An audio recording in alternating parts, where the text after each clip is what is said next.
to make it clear, let's start with zebra versus unicorn, the what and why. First, I will cover funding, then growth, and finally purpose. So, a recent study by the Food and Agribusiness Growth Centre, located down in Werribee outside of Melbourne, found that accelerators and incubators all around Australia are mostly set up to support startup businesses with exceedingly high forecast revenue trajectories. So, to put it simply, everybody's chasing unicorns. Now, when I founded Newledge, I thought it would be selfish of us to set up another global platform to chase and help unicorns. And plus, all of us feel really good about the whole David versus Goliath battle. By starting your own business or working for SMEs in high priority sectors, you can fight Goliaths. There's many Goliaths out there. Difficult job markets, lack of grants and incentives, large corporations that avoid paying taxes in Australia, university degrees that cost a fortune and don't guarantee you a job. Back to our topic. While it's not impossible, attaining unicorn status can be incredibly difficult. In fact, as I explained in the previous lesson, a business only has a 0.00006 chance of becoming a unicorn. And it takes an average of 7 years for nascent startups to grow into unicorns. So the table you can see on your screen, this is from the unicorn and zebra perspective. Right? A newly established SME could be profitable and grow organically to be a zebra. Where unicorns are high growth and heavily funded, zebras finance their growth internally through profits. Now, while they can and they do raise capital, they balance profit and purpose, and they champion democracy through the sharing of power and resources. So to make it digestible, I've summarised them under funding, growth, and purpose. So let's first take a look at funding. So unicorns rely on venture capital, and their sole purpose is to make good on the number that's outlined in the growth charts or the Excel workbook that their investors have laid down. Zebras make profits with incrementally sustaining innovations. So you can think of these products as their cash cows. This enables them to explore for new products and new markets simultaneously, hence financing growth internally. While investment sources may include VCs, they tend to comprise secured investors, loans, and of course grants. So what about growth? Well, unicorns want to grow fast and go big or go home. The end game is to return to investors at 10x multiple on your investment. So most people mean an exit where you make 10x times your investment.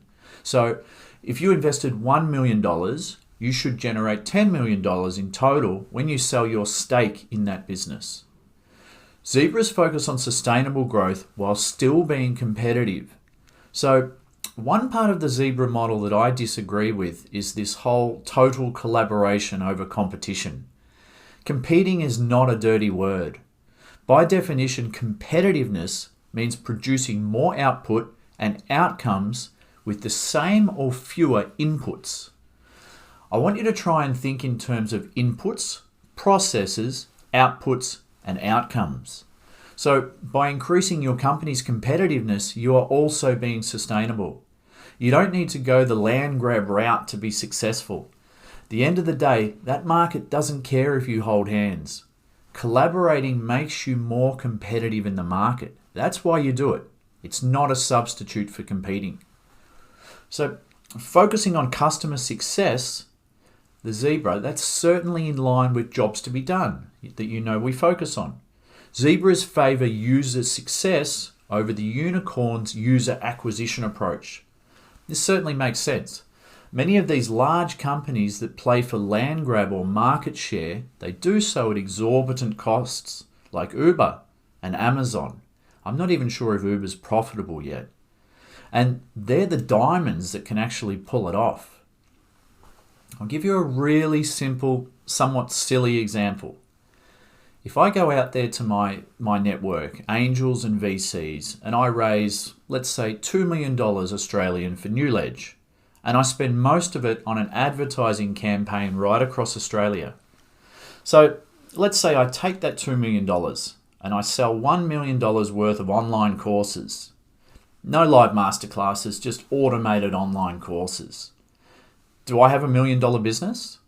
Do I then post on social media across my profiles that I 10x Newledge in under 12 months? I think you get my point. And in the article, you'll see an amazing short video revealing Silicon Valley's dirty secrets. And you'll see that the example I just gave is actually reflective of what is really happening. So we are interested in creating purposeful profits. Unicorns are created for the purpose of making money. Zebras are created for the purpose of creating social and economic value. Zebras chase purposeful profits. So prior to the zebra movement, any innovative new businesses were categorized as startups, and people put their money on them.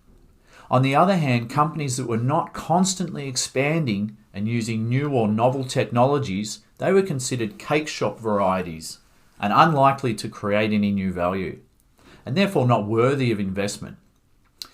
This meant that many potentially innovative cake shops slipped through the cracks. Modest businesses making incremental innovations with existing knowledge were just not innovative enough, according to the investor and industry standards. SMEs and zebras, they have smaller short-term returns, yet they may have greater long-term growth aspirations. This is achieved through minor innovations in the entire business pipeline, from sourcing to end consumer. Okay, think about our 12 impactors. Zebras align their company's purpose with their aspiration so that they can create collective value for the ecosystem.